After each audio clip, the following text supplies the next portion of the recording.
Oke,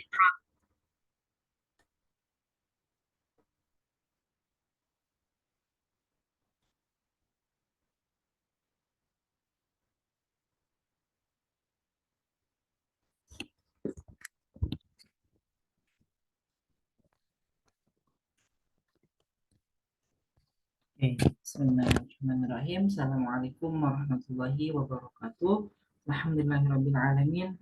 Hamdan na'imin hamidan syakirin. Allahumma shalli ala sayyidina Muhammad wa ala alihi wa sahbihi ajmain. Inilah rekan-rekan sekalian, pada pagi hari ini kita lanjut kembali tadabbur Quran kita surat Al-Kautsar. Kita sudah membahas ayat pertama dan ayat kedua.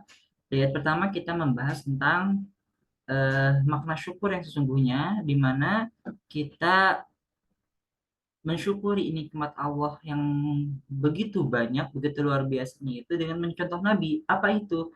Yakni dengan mengoptimalkan segala nikmat itu untuk beribadah kepada Allah Subhanahu wa taala. Sebagaimana Nabi diberikan nikmat surga dan tidak ada nikmat yang lebih besar, lebih hebat daripada surga, itu dengan fasholli li rabbika wanhar, dengan salat dan juga berkurban. Artinya ibadah hablum minallah dan juga hablum minanas. Begitupun kita sebagai eh, umat Nabi Muhammad, kita menyuruh kepadanya diberikan nikmat yang banyak, nikmat sehat, nikmat hidup, bernapas, waktu luang, dan lain-lain, itu semuanya ikhtiarkan untuk ibadah kepada Allah SWT. Dan itu adalah cara yang mensyukuri yang terbaik. Ya. Yang kedua, di ayat kedua kita membahas tentang hablum minallah dan hablum minanas. Bentuk ibadah hablum minallah dan hablum minanas. Itu adalah eh, fasalli hablum minallah, tentang ibadah sholat itu bagaimana pentingnya. Hablum minanas itu berkurban, tentang bagaimana kita beribadah dengan sesama manusia, berhubungan dengan sesama manusia, tapi benar ibadah.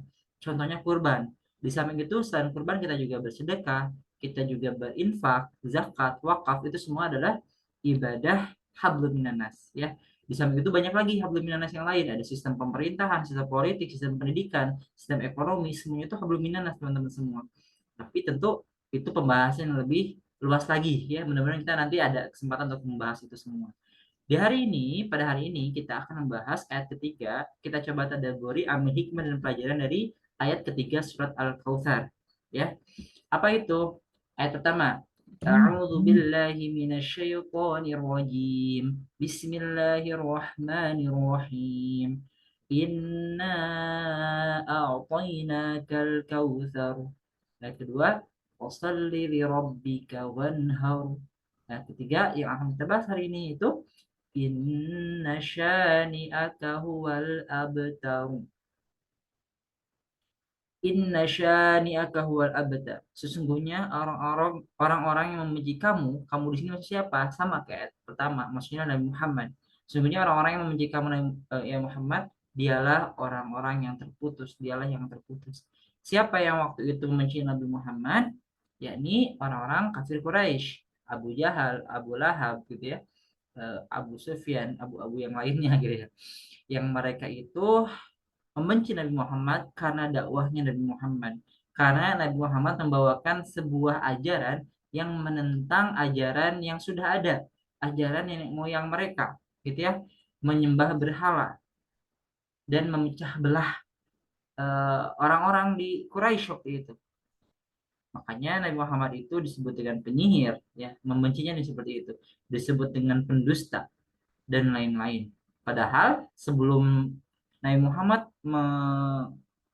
menyebarkan ajarannya dengan tahap bertahap, dengan cara yang memang diwahyukan Allah Subhanahu wa taala, Nabi Muhammad digelari dengan gelar Al-Amin, yang dipercaya, yang ketika digelarkan pada seorang itu sebuah gelar, artinya memang itu yang menjadi identiknya, personal branding dari seorang Nabi Muhammad itu Al-Amin. Tapi seolah-olah itu semua adalah pupus, semuanya itu hancur gitu ya. Ketika beliau mengajarkan sebuah ajaran baru saat itu, yang mana dianggap menentang ajaran yang sudah ada gitu. Padahal ajaran yang sudah ada itu belum tentu benar gitu. Dan jelas kita ketahui ajarannya sesat, menyembah berhala, ya lata uzamana, dan seterusnya.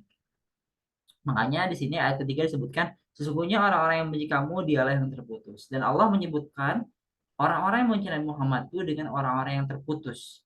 Inna syani'aka huwal abtar. Orang-orang yang terputus. Terputus bagaimana maksudnya? Yakni eh, terputus dari rahmat Allah tentunya. Terputus dan kita tak usah kemudian menghiraukan mereka gitu. Maksudnya Nabi Muhammad tak usahlah kau pikirkan mereka, bingungkan mereka gitu ya. Tak usah gitu. Tapi jangan dimasukkan ke hati gitu ya. Jangan dimasukkan dalam pikiran. Jadilah seorang pendakwah yang tangguh gitu ya. Karena pada dasarnya ketika terlalu dimasukkan ke hati, tentu kalau Nabi Muhammad itu orang baperan, mungkin ya pasti gak sampai kemudian dakwahnya seluar biasa sampai hari ini tersebar gitu ya. Makanya Nabi Muhammad tuh dengan wahyu dari Allah Subhanahu wa taala, dibimbing oleh Allah Subhanahu wa taala menjadi orang yang tangguh ketika dakwahnya dicerca, dibenci, dihina, terus berjuang tanpa dimasukkan ke dalam hati gitu ya. Tanpa dibuat puyeng gitu ya. Terus berjuang, maju terus pantang mundur. Nah, ini menjadi pelajaran buat kita sebagai umat Nabi Muhammad, sebagai penerusnya dakwah Nabi Muhammad untuk tidak mundur, tidak pantang menyerah gitu, untuk tidak pantang menyerah, untuk tidak menyerah gitu ya, ketika dihadapkan dengan berbagai problematika di tengah masyarakat, khususnya hal-hal yang memang itu datang dari masyarakat sendiri.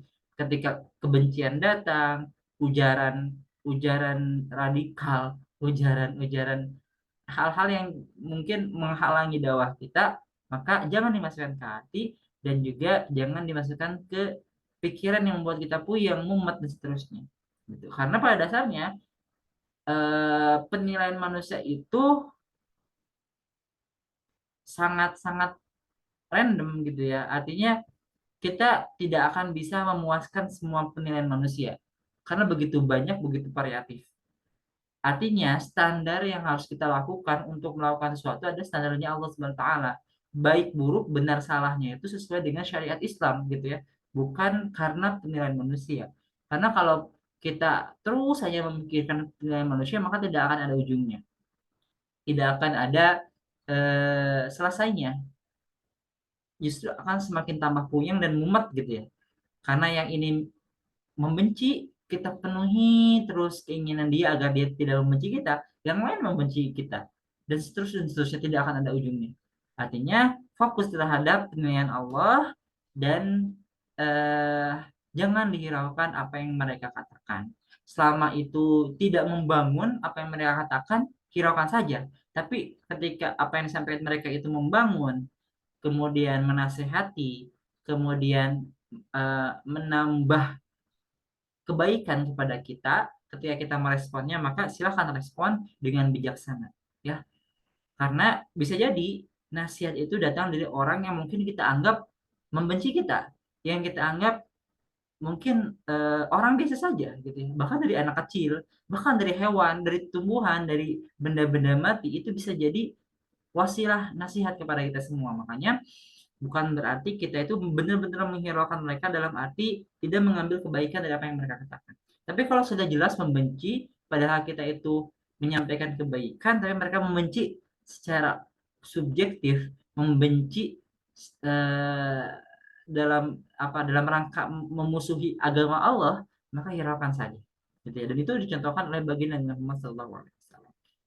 Dan itu mungkin sebagai penutup kita di sharing berkaitan tadabbur surat Al-Kautsar. Insya Allah kita next akan sharing lagi tadabbur surat-surat lain, juga sharing perihal-perihal lain yang khususnya di dunia remaja, di dunia akademik, ya, di dunia self development, ya, bagaimana kita mengembangkan diri kita. Mudah-mudahan bermanfaat. Berarti Assalamualaikum warahmatullahi wabarakatuh.